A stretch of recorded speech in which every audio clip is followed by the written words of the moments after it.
당신처럼 무능한 인간이랑 언제까지 살아야 해? 아들 진호의 휴대폰 화면에 뜬 문자였습니다.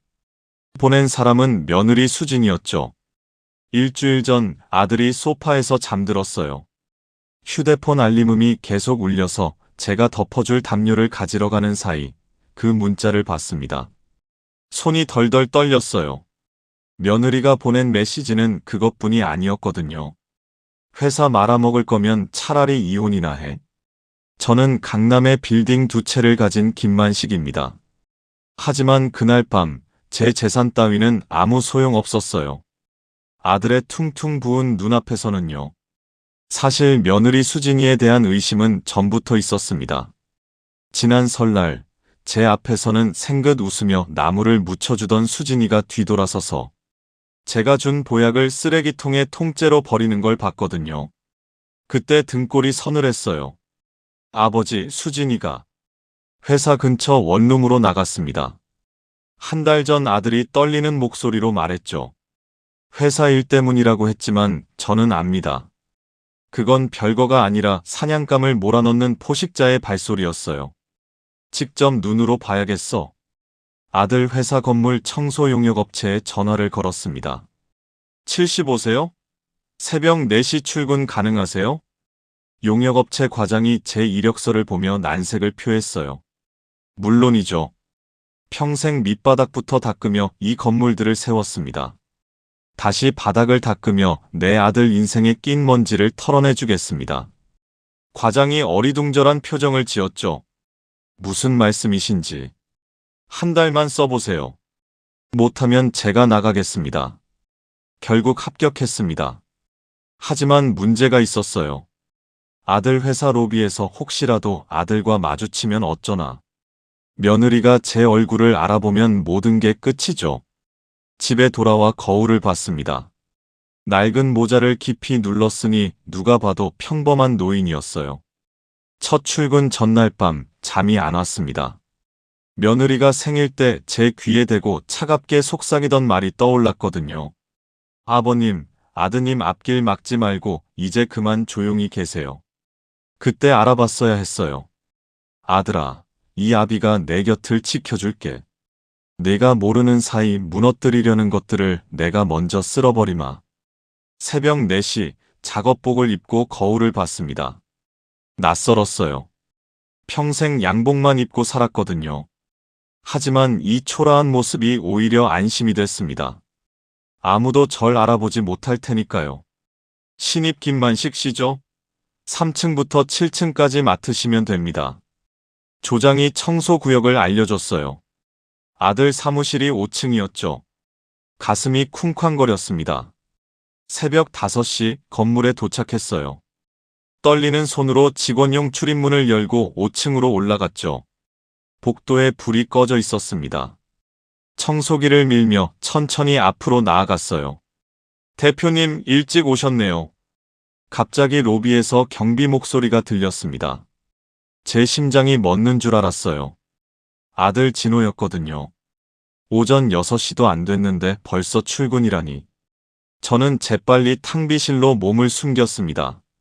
문틈 사이로 지켜봤죠. 엘리베이터에서 내린 아들이 복도를 걸어왔어요. 휴대폰을 귀에 대고 있었죠. 자금 결제가 왜 안 된다는 거예요? 서류는 실장님이 다 확인했다고 했잖아요. 아들 목소리가 떨렸습니다. 네? 제 도장이 위조됐다고요? 말도 안 돼. 아들이 사무실 문 앞에서 멈춰 섰어요. 길게 한숨을 쉬며 어깨를 늘어뜨렸죠. 그 뒷모습이 너무 작아 보였습니다. 아들아. 가슴이 무너졌어요. 하지만 참았습니다. 지금 제가 나서면 모든 게 틀어지니까요. 아들이 사무실로 들어간 뒤 저는 복도 청소를 시작했어요. 오전 9시쯤 직원들이 출근하기 시작했습니다. 저는 복도 끝에서 바닥을 닦는 척하며 지켜봤죠. 비서실장님, 서류 가져왔습니다. 젊은 직원이 며느리 수진이 사무실 앞에서 공손하게 말했어요. 지금 가져와? 30분 전에 달라고 했는데? 정신없어? 며느리의 목소리가 날카롭게 쏘아졌습니다. 죄송합니다. 다신 이러지 마. 나가. 직원이 황급히 뛰어갔어요. 손이 떨리고 있었죠. 저는 주먹을 꽉 쥐었습니다. 집에선 그렇게 착한 척하더니 오후 2시 더 충격적인 장면을 봤어요. 며느리가 복도에서 한 실장이라 불리는 젊은 남자와 서 있었거든요.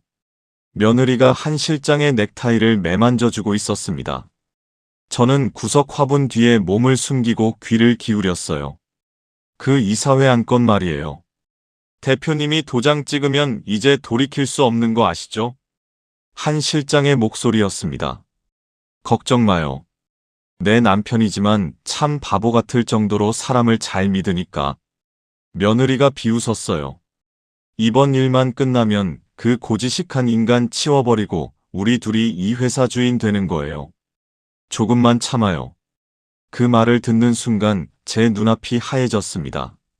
내 아들이 밤잠 설쳐가며 일군 터전을 저 여우 같은 년이 통째로 삼키려 들다니. 손에 든 걸레가 바들바들 떨렸어요. 청소하시는 분, 여기 물 좀 닦아요. 며느리가 제 앞에 생수병을 툭 떨어뜨렸죠. 물이 바닥에 쏟아졌습니다. 네. 제가 무릎 꿇고 닦는데 며느리와 한 실장은 그냥 지나갔어요. 제가 사람도 아닌 것처럼요. 그날 저녁 집에 돌아와 거울을 봤습니다. 무릎에 멍이 들어 있었어요. 하지만 괜찮았습니다. 이제 확실히 알았으니까요. 며느리 수진이, 넌 내 아들을 무너뜨리려 하고 있구나. 일주일째, 저는 새벽마다 5층 복도를 닦고 있었습니다. 며느리 수진이의 사무실은 항상 잠겨 있었어요. 하지만 조장이 준 마스터키가 제 주머니에 있었죠. 청소부라는 이름표가 이럴 땐 천하무적의 열쇠가 되는구나.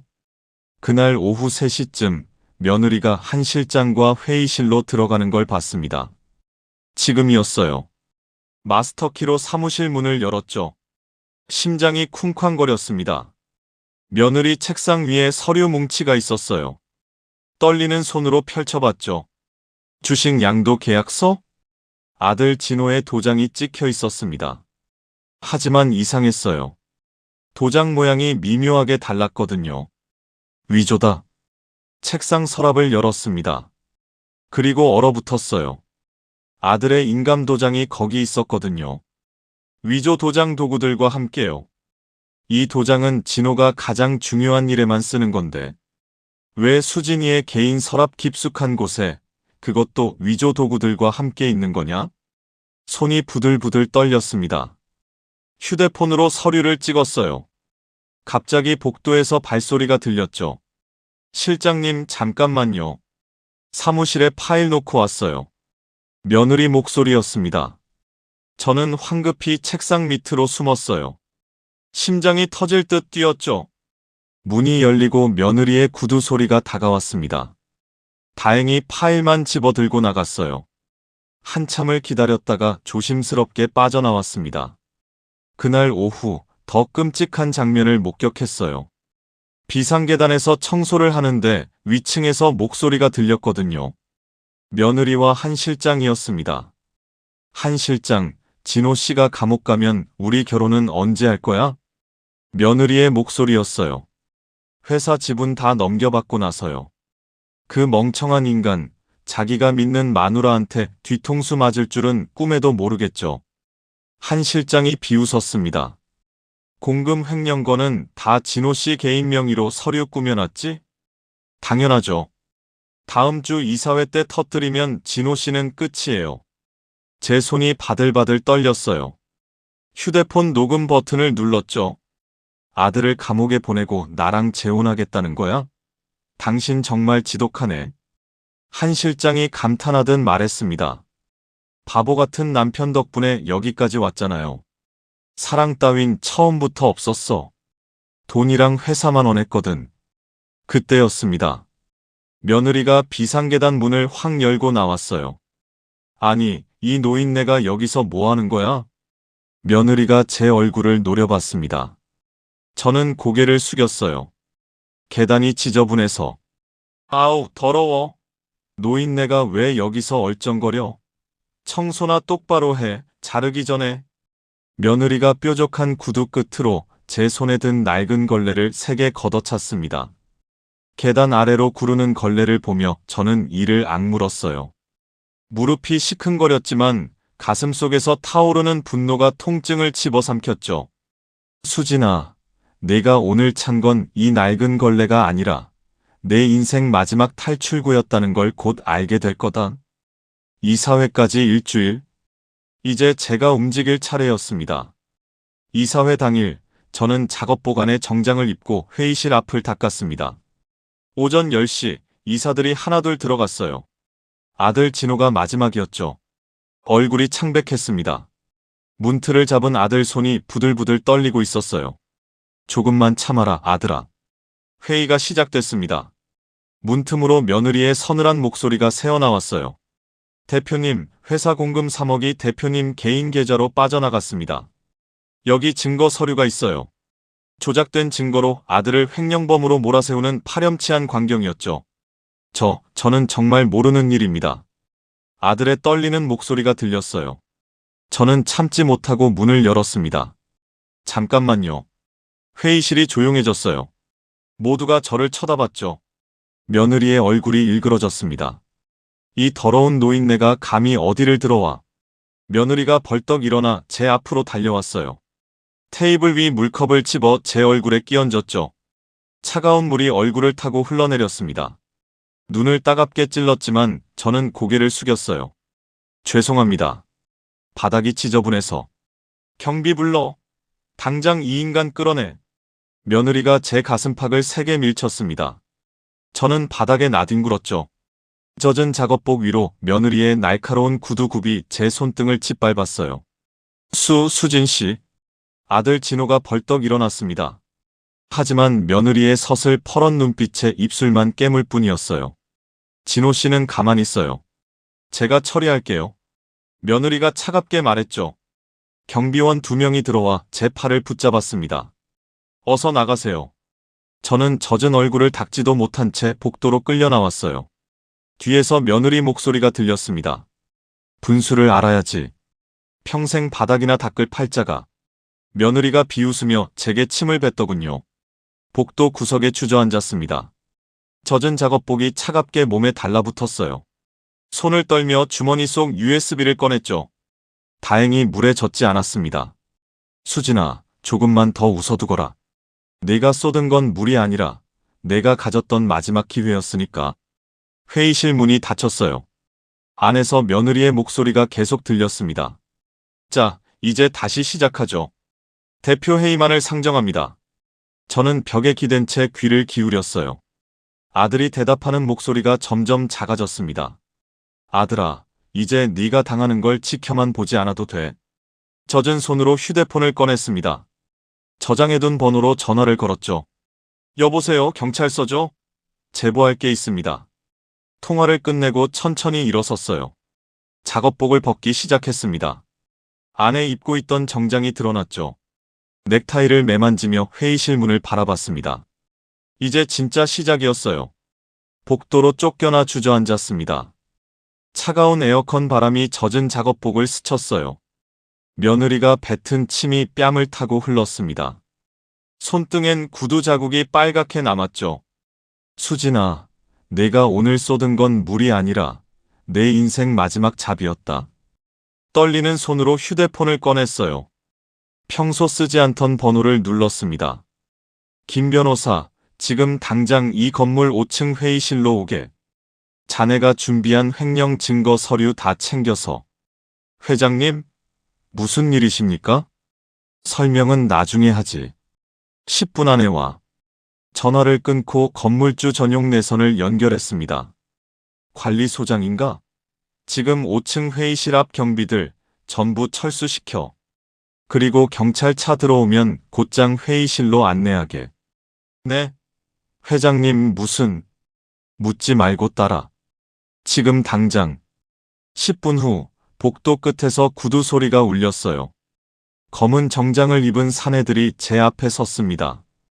허리를 90도로 꺾으며 인사했죠. 회장님, 늦어서 죄송합니다. 우리 가문의 법무팀장 김 변호사였습니다. 그는 젖은 제 몰골을 보고 경악했어요. 이게 무슨... 대체 누가 이런 짓을 했습니까? 쓰레기를 좀 치우려다 오물이 묻었네. 자, 시작하지. 저는 젖은 청소부 조끼를 벗어 던졌습니다. 안에서 물 한 방울 묻지 않은 순백의 와이셔츠가 드러났죠. 김 변호사가 건네준 넥타이를 매만지며 거울을 봤어요. 이제 김만식 회장이었습니다. 회의실 안에서 며느리 목소리가 들렸어요. 진호 씨, 이제 그만 포기하고 도장 찍어요. 그게 당신이 감옥 안 가는 유일한 길이니까. 아들의 절망적인 한숨 소리가 문 밖까지 들렸습니다. 저는 문손잡이를 잡았어요. 회장님, 지금 들어가시면. 괜찮아. 때가 됐으니까. 김 변호사가 뒤에 섰습니다. 그 뒤로 법무팀 직원 3명이 서류 가방을 들고 있었죠. 복도 끝에서 경찰 2명이 걸어오는 게 보였어요. 모든 준비가 끝났습니다. 저는 천천히 심호흡을 했어요. 75년 평생 중 가장 무거운 문이었지만 또한 가장 가벼운 복수의 시작이었습니다. 회의실 안에서 며느리가 웃는 소리가 들렸어요. 자, 이제 이 회사는 우리 거예요. 손잡이를 돌렸습니다. 문이 천천히 열렸죠. 며느리의 웃음소리가 멈췄습니다. 문이 열리고 제가 들어서자 회의실이 정적에 휩싸였습니다. 정장을 차려입고 변호사들을 대동한 제 모습에 며느리는 당황한 기색이 역력했어요. 하지만 그녀는 곧 표정을 바꿨습니다. 경비 뭐해? 저 노인네 당장 안 끌어내고. 며느리는 제가 누군지도 모른 채 소리쳤어요. 저는 천천히 걸어갔습니다. 아직 뺨에 남아있는 물기를 손수건으로 닦으며요. 상석에 앉아있던 아들 진호가 제 얼굴을 보더니 털썩 의자 밑으로 무너져 내렸습니다. 아, 아버님. 아들의 입에서 나온 그 한마디에 회의실이 술렁거렸어요. 며느리의 얼굴이 종이장처럼 하얗게 질렸죠. 하지만 그녀는 영리했습니다.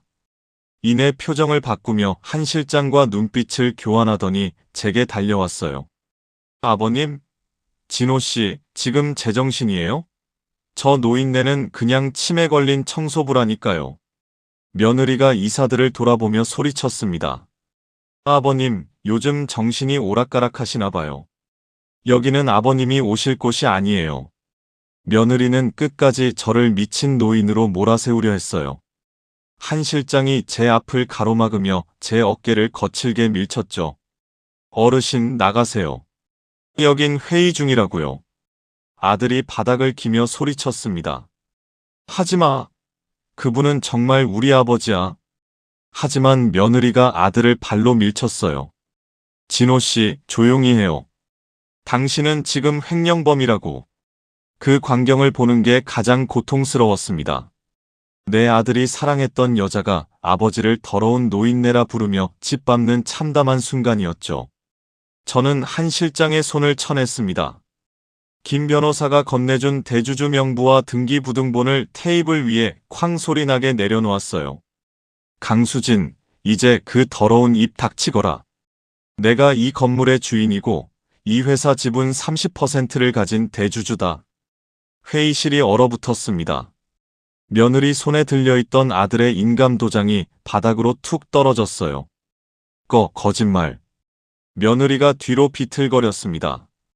저는 주머니에서 USB를 꺼내 빔 프로젝터에 연결했어요. 여러분, 지난 일주일간 제가 청소부로 일하며 수집한 증거를 보여드리겠습니다. 안 돼. 이건 불법 도청이에요.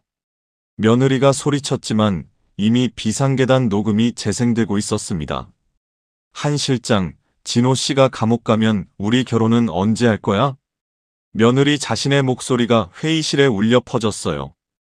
회사 지분 다 넘겨받고 나서요. 그 멍청한 인간, 자기가 믿는 마누라한테 뒤통수 맞을 줄은 꿈에도 모르겠죠. 아들이 고개를 들었습니다. 눈에서 눈물이 주르륵 흘러내렸죠. 며느리가 제 발밑에 무릎 꿇었습니다. 아버님, 제발. 늦었어. 복도에서 경찰이 들어왔습니다. 강수진 씨, 한태준 씨. 살인 예비 및 횡령 혐의로 긴급 체포합니다. 수갑 차는 소리가 회의실의 무거운 정적을 깼습니다. 며느리가 제 바짓가랑이를 붙잡고 바닥을 기었어요. 아버님, 제발요. 한 실장이 시킨 거예요. 저는 아버님 아시잖아요. 저 정말 착하게 살았잖아요. 저는 며느리가 구두굽으로 짓밟았던 제 손등을 천천히 들어 보여줬습니다. 착하게? 내 아들을 죽이려 들고 시아비 손등을 짓밟고 얼굴에 물을 끼얹는 게 내가 말하는 착한 거냐? 김 변호사, 나머지도 보여줘. 스크린에 며느리가 한 실장과 침대 위에서 나눴던 대화 녹취가 흘러나왔어요. 보험금 5억이면 충분해. 진호 씨 차 브레이크만 건드리면 돼. 회의실이 술렁거렸습니다. 다음 영상은 며느리가 아들의 보약에 약물을 타는 CCTV였죠. 이사들이 경악하며 고개를 돌렸어요. 이거 다 조작이에요. 저 노인네가 돈으로 산 거라고요. 며느리는 끝까지 발악했지만 한 실장이 먼저 무너졌습니다. 형사님, 수진이가 시킨 겁니다. 보험금 타면 같이 도망가자고 저 여자가 절 유혹했다고요. 뭐? 이 비겁한 놈이 내가 먼저 돈 필요하다고 했잖아. 복도에서 두 사람이 서로의 머리채를 잡을 듯 욕설을 퍼부었습니다. 며느리가 끌려나가며 마지막으로 절규했어요. 안 돼. 내 10년. 내가 이 회사 가지려고 얼마나 참았는데. 이 회사는 내 거야. 저는 닫히는 문을 향해 나직이 읊조렸습니다. 아니 수진아. 내 자리는 처음부터 이 건물의 가장 어두운 쓰레기통뿐이었다. 텅 빈 회의실, 아들이 상석에 주저앉아 고개를 떨궜어요. 아버지.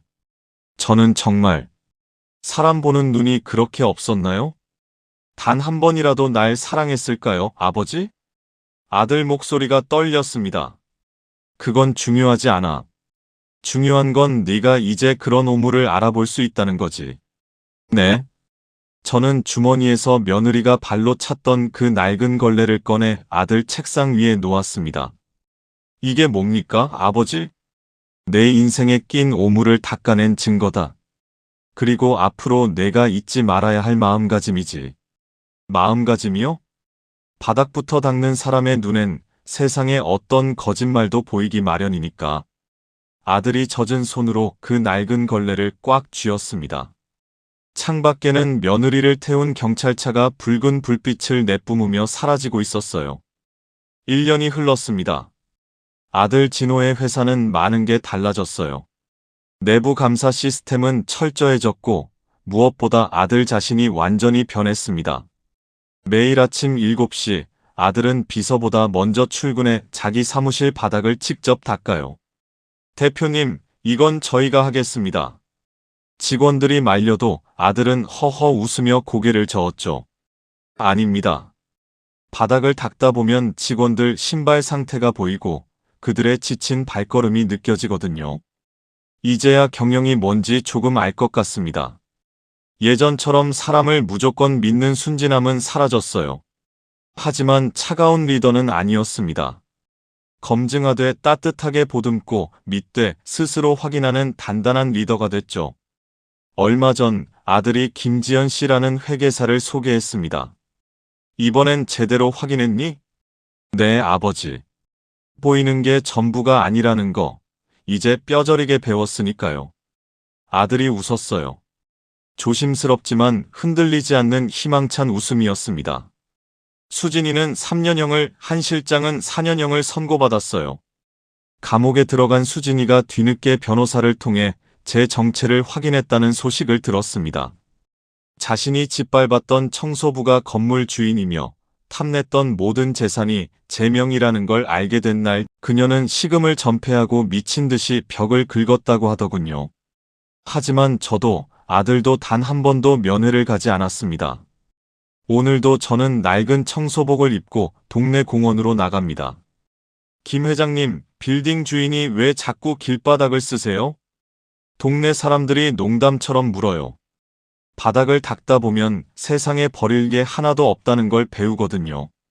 1년 전 저는 아들을 구하기 위해 청소부가 됐습니다. 하지만 지금 생각해보니 진짜 구원을 받은 건 저였어요. 평생 꼭대기에서 아래만 내려다보던 자산가 김만식이 아니라 바닥에 엎드려 세상의 먼지를 닦아내는 법을 배운 아버지 김만식이 됐으니까요.